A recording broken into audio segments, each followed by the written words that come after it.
Praise lord. యేసుక్రీస్తు నామముపేట మీ అందరికీ శుభములు. బాగున్నారండి? చిన్న ప్రార్థన చేసుకొని దేవుడు ఒక వాక్యం విద్దాం. పరిశుద్ధుడైన దేవ, ప్రియ పరలోకపు తండ్రి, మీ బంగారు పాదములకు స్తోత్రములైనా. గడిచిన కాలమంతా నీ కృపలో భద్రపరుచుకొని ఈ దినము తండ్రి నైనా ప్రభా, నీ వాక్యం వినడానికి నీవు మాకిచ్చిన అవకాశం బట్టి నీకు వందనాలు. నువ్వు మాట్లాడుతుండగా వినగలిగిన చెవులు, గ్రహించగలిగిన హృదయం, స్పందించగలిగిన జీవితం మాకు దయచేయమని యేసునామమున ప్రార్థించి వేడుకొంచున్నాము తండ్రి. Amen, amen, amen. ప్రియులారా, అమెరికా దేశంలో ఒకనొక సందర్భంలో ఒక దైవ సేవకుల పిల్లలు ముగ్గురు కూడా మరి క్రిస్మస్ సమయంలో మరి ఇంటిలో మరి మంట వచ్చింది. అంత ఆ ఫైర్ యాక్సిడెంట్ అయింది ఇంట్లో. ఆ మంటకి, ఆ యొక్క జ్వాలలకి ఆ ముగ్గురు కూడా మరి చనిపోవటం జరిగింది. అంటే చాలా భయంకరంగా అగ్ని మంటల్లో వాళ్ళు పడిపోయారు. ఆ మంట అన్నది, అగ్ని జ్వాలలు అన్నవి చాలా భయంకరంగా ఉంటుంది. మనం చూస్తే పెద్ద పెద్ద ప్రాంతాల్లో వంటలు చేసేటప్పుడు కొద్దిగా దూరం వరకు కూడా ఆ సెగ తగులుతూ ఉంటుంది. వంట చేసే వాళ్ళు చాలా జాగ్రత్తగా కూడా చేస్తూ ఉంటారు. ఏమర్పాట్లో ఉంటే శరీరం అంతా కూడా కమిలిపోయినట్టుగా అవుతూ ఉంటుంది కదండి. అగ్ని చాలా చాలా భయంకరంగా ఉంటుంది. మన జీవితంలో కూడా ఒక్కొక్కసారి అగ్ని లాంటి సమస్యలు, అగ్ని జ్వాలలు వంటి సమస్యలు మనకి ఎదురవుతూ ఉంటాయి. ఈరోజు ప్రభు మనకిచ్చిన వాగ్దానం ఏంటంటే, నిన్నటి రోజున ఏమిచ్చాడండి? మీరు నీటిలో నడుచుచున్నా మీరు మునిగిపోరన్నారు. అదే వాక్యంలో యెషయా గ్రంథం 43:2 ఏమంటాడంటే, మీ అగ్ని పర్వతము మీదకి వచ్చినప్పుడు, అగ్ని మధ్యన నడుచుకొని పోయినప్పుడు మీరు కాలిపోరు, జ్వాలలు మీరు కాల్చవు, అగ్ని జ్వాలలు మిమ్మల్ని కాల్చవు అంటున్నారండి. మరి దీని యొక్క పరమార్థం ఏంటి? ఆధ్యాత్మిక దృక్పథంలో మనం ఆలోచిస్తే ఏమిటి అని చూసినప్పుడు, ఒక చిన్న సన్నివేశాన్ని పరిశుద్ధ గ్రంథంలో దేవాది దేవుడు రాసి పెట్టున్నాడు. దానియేలు గ్రంథం 3వ అధ్యాయం 8-30 వచనాలు. ఒక్కొక్క వచనము చాలా జాగ్రత్తగా చదవడానికి ప్రయత్నం చేయండి.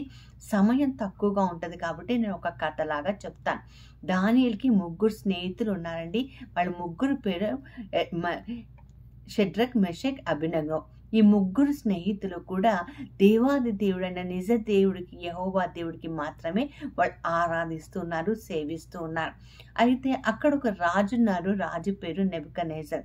నెబుకద్నెజర్ ఒక రోజు ఏం చేశాడంటే, బంగారంతో కూడిన ఒక ప్రతిమను తయారు చేసి అందరూ, ఆ రాజ్యంలో ప్రతి ఒక్కరు కూడా మరి ఖచ్చితంగా ఈ యొక్క ప్రతిమను మాత్రమే ఆరాధించాలని ఒక ఉత్తర్వు జారీ చేశాడండి. అయితే అందరూ అదే పాటిస్తున్నారు. కానీ ఈ 3 మాత్రము ఆ ప్రతిమకు వంగి నమస్కరించడానికి తిరస్కరించి ఉన్నారు. చాలా కోపము రాజుకు వచ్చేసిందండి. ఎంత కోపం వచ్చిందంటే, నేను చెప్పిన మాట మీరు వినరా అని చెప్పి అగ్ని గుండంలోకి వాళ్ళని పడేసే ముందుగా ఆ అగ్నిని 7 రెట్లు ఎక్కువగా చేసి పడేయాలని ఆయన నిర్ణయించుకొని ఆ 3తోటి మాట్లాడుతున్నాడు. మిమ్మల్ని 3 ఈ అగ్నిగుండంలో పడేస్తున్నాను అన్నప్పుడు వాళ్ళు ఏమంటున్నారంటే, మేము అగ్ని గుండంలోకి వెళ్ళినప్పుడు మా దేవుడు, మా నిజ దేవుడు మమ్మల్ని కాపాడతాడు. ఒక్కవేళ మా దేవుడు కాపాడకపోయినా మేము మాత్రము నువ్వు చూపించి ఆ ప్రతిమను ఆరాధించము అని చెప్పి చాలా ధైర్యంగా, స్ట్రాంగ్గా, బలంగా, బల్లగుద్దినట్టుగా చెప్పేశారండి.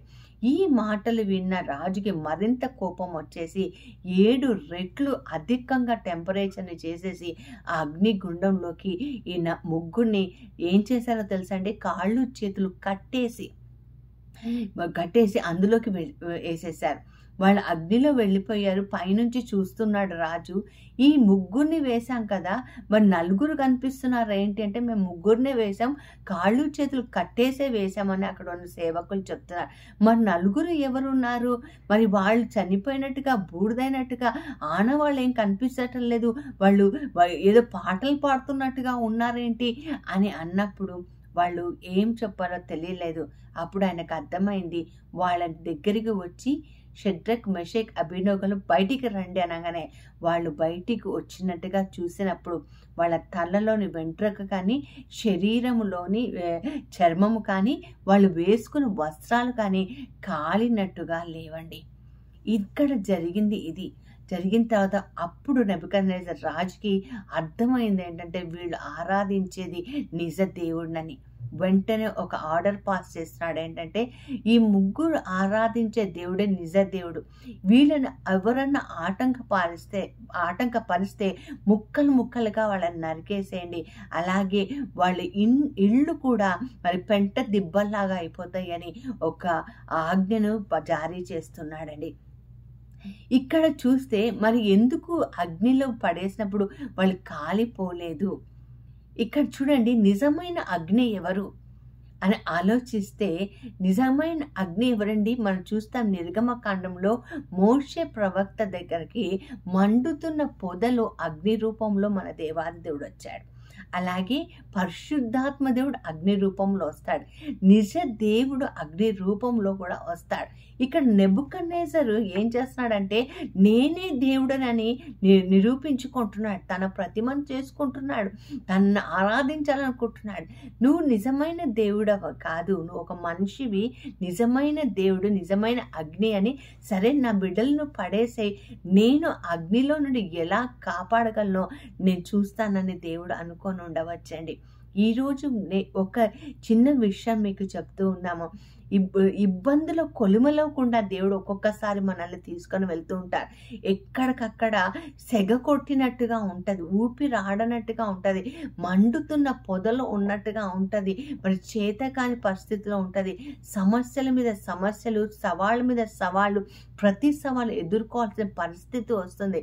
కన్నీరు కూడా ఆగిపోయి గుండె బరువెక్కిన పరిస్థితి ఉంటుంది. ఏం చెయ్యాలో అర్థం కాని పరిస్థితిలో ఉంటుంది. ఇబ్బందుల కొలములో ఉంటామండి. అయినా కూడా నీ దేవుడు ఏమన్నాడు తెలుసా?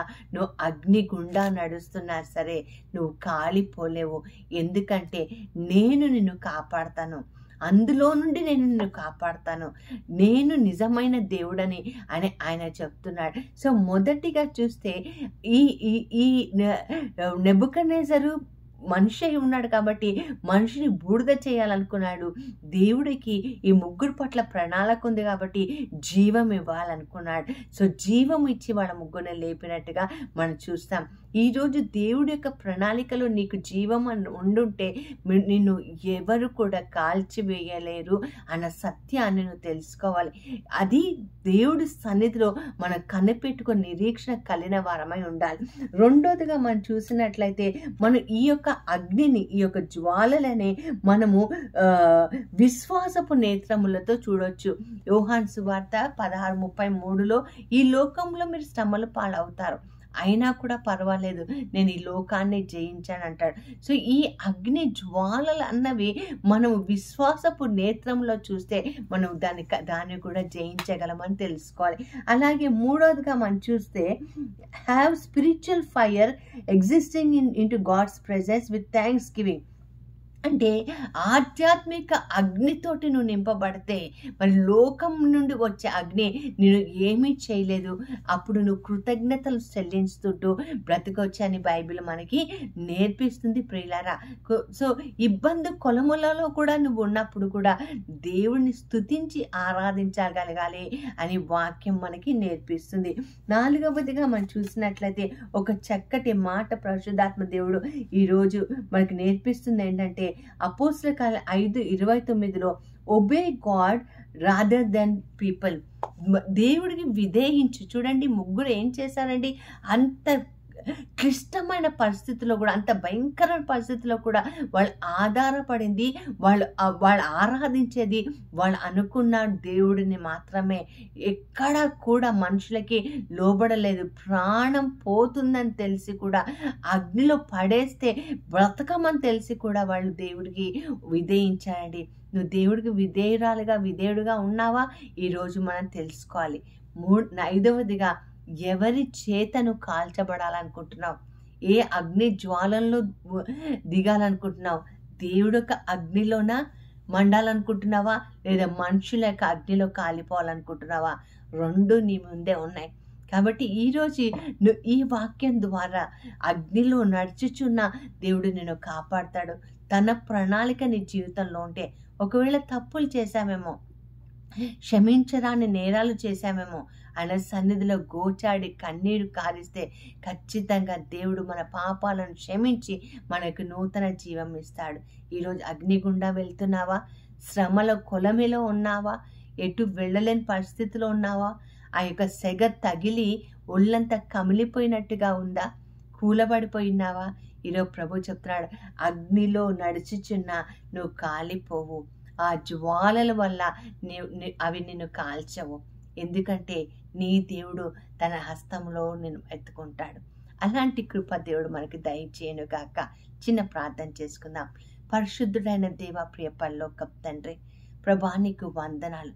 ఎంత విశ్వాసంతో ప్రభా నీ మీద ఆధారపడి నిన్నే ఆరాధించి ముగ్గురు దానియేలు స్నేహితులు ప్రభా అగ్ని గుండంలో పడినప్పుడు తండ్రి నేను ఆరాధిస్తుండగా తండ్రి అయ్యా, వాళ్ళు బ్రతకటమే కాకుండా తండ్రి ప్రభా అయ్యా, వాళ్ళ అగ్ని గుండంలో వేసిన రాజు కూడా తండ్రి ప్రభా నువ్వు నిజమైన దేవుడు అని తెలుసుకునేటట్టుగా జీవించగలిగాడు ప్రభా. మరి మాకొస్తున్న తాత్కాలిక ఇబ్బందుల కొలముల మేము దాటినైనా తండ్రి ప్రభా నీ కోసం వెలిగే కృపను దయచేయండి. నీ జ్వాల మేము ఎల్లప్పుడూ మోసే కృపను దయచేయమని యేసు నామమున ప్రార్థించి వేడుకొంచున్నాను తండ్రి. Amen, amen, amen. God bless you all.